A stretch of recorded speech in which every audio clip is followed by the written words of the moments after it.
Hey everybody, welcome back to Project Happy Home. For those of you who are new here, I'm Tanya, a doctor, lawyer turned homeschool mom of 3 kids ages 9, 6, and 4. My eldest has ADHD, and this Parenting ADHD 101 series is all about sharing tips and tricks about how to parent your child if they have ADHD and how to guide them through life in a way that bolsters their confidence and also improves your relationship with them. This is the 3rd video in the series, so if you haven't caught the first 2, be sure to check out my playlist down below. That playlist also includes several videos about ADHD that I did over the last couple of years that are just more general, but also include different tips that might be helpful to you. In this video, we'll be talking about some of the methods of diagnosing your child with ADHD and how that process actually looks. Now, before we get into that, there is the question of whether you want to label your child with ADHD. Now, I very much lean towards the camp that says embrace the label, empower the label. We can give our children so much strength in their diagnosis, in knowing the way that their brain is actually wired. There is so much power behind knowing the good things and the bad things, the struggles and the things that come easier to them, honestly. For me, knowledge is power.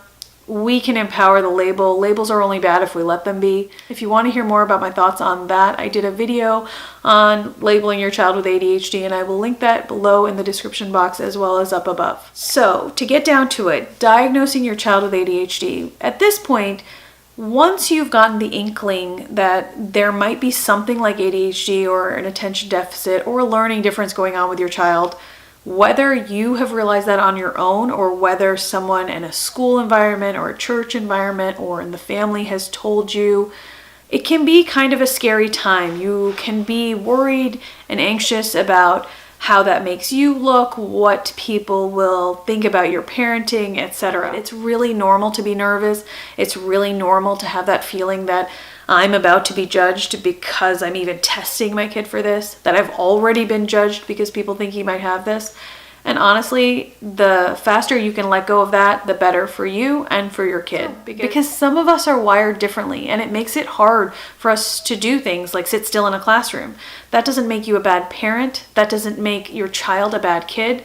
That means that there's something neurologically different going on. And if we learn what that is, we can do the best we can to address it and to help them out and to make them feel good about themselves and not bad about themselves while still meeting societal expectations. We can do this together, but let's be honest about it, get our diagnosis, and move forward. One of the most confusing things at the beginning is just deciding who do you actually go see, because the list of people who can evaluate and diagnose your child with ADHD is so very long. It can range from a general pediatrician to a behavioral and developmental pediatrician to a psychiatrist to a psychologist to a school psychiatrist to a school counselor to a social worker to cognitive and behavioral therapists to neurologists to behavioral neurologists. There are so many different people who are technically qualified to diagnose your child with ADHD. Now, as a physician myself, and as a parent who's gone through the process, I have real issues with some of the ways that certain professions diagnose ADHD. Personally, I feel like the best way to go about it is to receive a full learning and behavioral evaluation where you get a comprehensive type of screening and meeting of your child, where the professional is not just looking at your questionnaire and deciding, okay, you seem to be having these issues, you've met this many checkboxes, we're going to say he has ADHD and here's your prescription. I find that to be a somewhat irresponsible way of diagnosing ADHD, and I feel that when you go to someone who is trained in development and behavioral issues in children, that you can get a much more comprehensive view of your child's unique wiring and also what types of therapies and modalities might be available to you, including medication and other things. So in my personal opinion, I would not accept a diagnosis from someone who is just going off an initial meeting with the child and a questionnaire. I would want a comprehensive evaluation that lasts about 4 to 6 hours. So that is my 2 cents on that. Regardless of who is actually going to be evaluating your child's ADHD, there should be a few things that are happening across the board. One, there should be an initial conversation with your child. both in your company and without, where they discuss, what kinds of things might the child be worried about, what kinds of things has the child noticed about themselves and their environment that might be giving them difficulty, that they might be finding easier or harder, what types of activities in the home might be easier or harder. That initial conversation with the child to see whether they perceive any difficulty themselves is an important step. Another thing the clinician should definitely be doing is asking you all the normal questions you generally get at a pediatrician's office, like things like developmental milestones, whether the child has any eating problems, any sleep problems, any digestive issues, whether there's any motor function issues, whether there's any ongoing medical problems, whether the child's ever had any hospitalizations, those general questions that you usually are accustomed to answering at a pediatrician's office. That should be asked regardless of who is doing this evaluation. The clinician should be really interested in how your child is functioning. This evaluation and diagnosis should not be solely based on your questionnaire or a teacher's questionnaire. This should center around your child and how your child is acting in the world. Are they actually having difficulties functioning in their world, in their home environment, in their school environment, in their social environment? How are their friendships? How is their classroom setting? How is their learning behaviors? How do they respond to discipline? How do they respond to normal procedures in the home, etc.? Do they have an appropriate response to age-appropriate tasks and chores and responsibilities? Questions like this. We are not diagnosing kids based on other people's frustrations.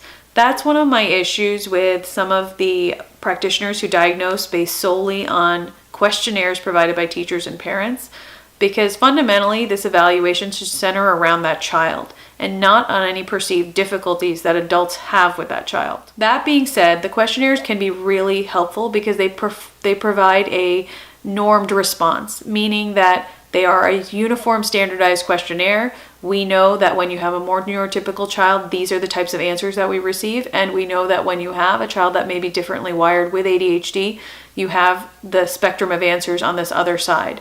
So it does provide a clue. I just don't think it should be the sole reason that you arrive at an ADHD diagnosis. The clinician should also be interested in academic performance, whether homeschooled or not, whether the child has been pretty much the same in terms of academic performance since earlier, or whether there's been a marked shift. Has there been anything changing in the academic performance? Is there any particular area in which they're particularly weak, like math or English or history or listening skills? Is there anything they find especially difficult, like arithmetic or writing or just the act of repeating back, things like that? It is important that the clinician evaluate your child to assess whether there's any other coexisting conditions going on, because ADHD often comes with a host of other things, whether it be, sensory processing disorder or dyscalculia or dysgraphia or some other learning difference. There's anxiety is often a component of children with ADHD, as well as depression. So you want this evaluation to be comprehensive for your child. Cost can be a concern with these evaluations, but in my view, if you're going to go through this process and actually look into whether your child is differently wired, you will be best served by getting a more complete picture, because that will allow you to address all these different points with the greatest degree of compassion and patience. It is incredibly helpful for a parent to see on paper in black and white, these things are going on in your kid's brain. These things are areas of strengths and these are areas of weakness, and we can do X, Y, and Z to address them. That conversation is really important to have, and you can only have it if you have a complete picture. When the clinician makes their evaluation, you really want to ask them exactly what are the diagnostic criteria for ADHD based on whatever testing you've done, and how have they met these criteria? Because a lot of times children will have one or two or three or four of the things, but not all of the things, or not enough of the things to justify a diagnosis, and they can be diagnosed anyway. And this is something I've actually heard of from some of my friends, and it's part of the thing that makes people say that, oh, ADHD isn't a real thing, ADHD is like way overdiagnosed and stuff, because honestly, in some instances, I think it might be, because people can be a little bit cavalier about diagnosing off of these questionnaires without actually meeting the criteria for diagnosis. So those criteria can be changing. The new DSM will be coming out, and A lot of things about the criteria for the diagnosis of ADHD is projected to change in the new DSM, and these things are always in flux. So always be responsible. Look up these things yourself. You are your child's best advocate and best protector. So really seek to understand that the clinician knows what they're doing, that they're evaluating based on an objective standard and not just based on your responses or your stories or your teacher's opinion, etc. Often after the initial evaluation, there will be a follow-up meeting, and in that follow-up meeting, the clinician will go over all the results of the testing with you. It should be a line-by-line, page-by-page sort of discussion where they really explain the results of all the different tests and what they mean. And they should also explain to you what types of treatment options there are, whether they be medication or supplements, whether they be occupational therapy or behavioral therapy, whether it be different types of devices you can use, like the Revive bracelet that we use at home, or like charts for progress, things like that. They should be able to give you different tools and point you to different resources that would be helpful. As I've always said, two of the websites that I always point parents to is attitudemag.com and understood.org. I think both of those have excellent articles, both on this process of diagnosis, but also various different treatment options that there are out there, and various different ways for parents to think about this as they discipline their kids, as they work through different issues, etc. So there's a world of resources out there for us now, and that's really something that the clinician should be able to point you towards, and you yourself should be able to find online as well. And meanwhile, if your kid does go to school, before you even start looking for any kind of behavioral therapist or occupational therapist or any kind of outside resources to help your child, you should be looking into ways you can help your child at home, ways you can learn how to connect with your child in a more compassionate fashion, talk to them in a way that gets them actually listening and feeling safe with you. And also, if your child is going to school, you can talk to your child's school teacher about creating an IEP or individualized education plan so that you can best address your kids' needs in the classroom.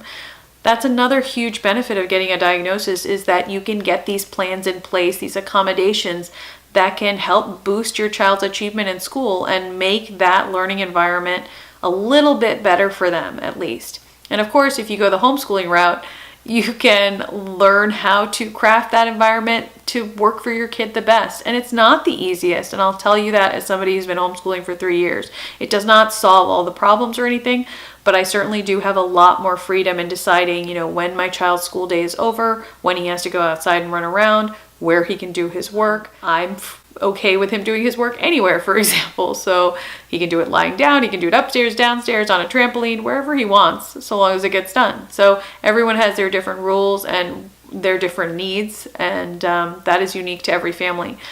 But certainly, the fact that schools now are recognizing the need for IEPs and things like that is really an encouraging sign. Finally, one thing I would suggest is before you go to the self-evaluation, make sure that you have really done a self-evaluation yourself. When did you first start noticing these things in your child? When did these symptoms begin? What is creating the most sort of havoc or disturbance in your child's life, in your life? Is it at home? Is it at school? Do they mainly just have these problems at school, or do you also notice differences at home? Do they mainly just have these problems at home and school seems perfectly fine with his behavior? You want to notice these little things down. Do you notice that his behavior or her behavior gets worse or better in the morning or in the evening? Is bath time a time of particular difficulty, or is it meal times when they have to sit still for a very long time? Is homework a time of particular struggle? Does your child have difficulty forming friendships with children of his own age? Things like that are good things to reflect upon. Ask those questions of yourself. Take those notes down. Sometimes when you are meeting with a clinician to discuss your child, especially with such a sensitive topic as ADHD, you can feel nervous and a little bit threatened and a little bit just scattered. So it's good to have these things written down and on paper before you go. Obviously, they'll want you to bring in a lot of their medical records and perhaps even academic records, so be prepared to gather that information. But much more important than that is just to have just a bullet list on your own as their parent, as the person who loves them best in the world. What have you noticed? You know, it's a good time to have a conversation with your child too about what this evaluation is about and why we're doing it and what did they think about it? Do they think anything good can come out of it, etc. And how you go about that is up to you as well, but it's a good opportunity to really think on these things before you go. Before you get an outsider's perspective, it's important to sort of solidify your own. What has your experience been? Get it down on one sheet of paper so that your thoughts are not all scattered and all over the place. So I hope this video has been helpful to you guys. I didn't want to go too much into the weeds with it, but that is basically what you can expect. In our case, we went to see a retired school psychologist who had opened up a private practice. So I felt that he had really good reviews and he had a lot of experience with school-age children and diagnosing ADHD. Quite happily, he was very pro homeschooling. He and I seemed to meet as two people who had the same view about ADHD and how it could contain strengths and weaknesses and was in no way like something to be ashamed of, etc. The evaluation lasted about 4.5 hours. We had an initial meeting, the evaluation at a second date, and then we had a follow-up meeting which lasted about an hour where we discussed the results. And while it was costly, it was completely worth my time, and I still refer to that report just to see like whether anything's been changing, whether I notice any differences, and it's a good little marker for me of like where my child was at that stage and what kinds of things, you know, I should be focusing on. And every now and then I refer to it so that I can just be refreshed in my knowledge that, you know, this isn't something that my child is doing on purpose. When he's struggling, when he's having a bad day, he's not creating a problem for me. He's having a problem. Like he's having a difficulty right there, and I can be the best one to help him out with it. So I am really grateful that I got an evaluation from somebody that I trusted, that I respected, and that gave me a lot of helpful information. And I hope that the same happens for you. So thank you again for your time, you guys. I really appreciate it. Stay tuned for more videos on ADHD parenting from me. I hope to put them out at least every 2 weeks or so. And if you have any specific questions that you'd like me to address, be sure to put them in the comments down below. Tell me about your wins and your misses. You know, this is a community that I'm trying to build here, so we can definitely help each other out in the comments. If you'd like to talk to me a little bit more personally, be sure to email me at contactprojecthappyhome@gmail.com and I will try to respond as best as I'm able. Thanks again, you guys. I wish you all the very best day.